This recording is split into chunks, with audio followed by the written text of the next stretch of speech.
Yo, makinig kayo sa kwento ng isang salarin.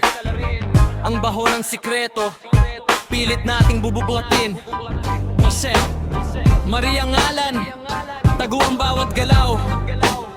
Pero sa dilim ng gabi, ang dumi mo'y umaalingaw-ngaw.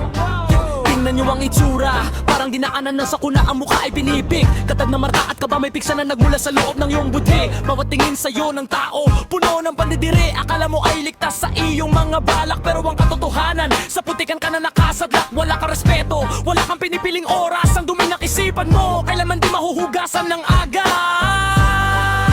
Jose Mari de Pedro, mahilig sa bayaga.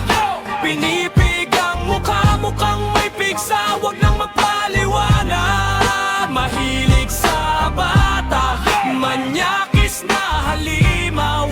Sa bawat pirada mo, hustisya ang isisigaw.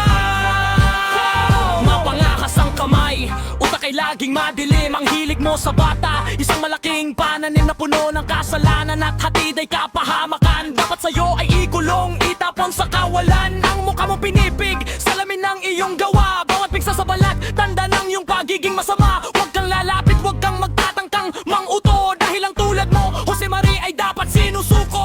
Tulasisin ang kadiliman, manyakis ng lansangan ng mga bata ay dapat mong layuan at iwasan. Walang puwang ang tulad mo sa matinong lipunan. Ang dumi mong gawain, dulo ay sa kulungan.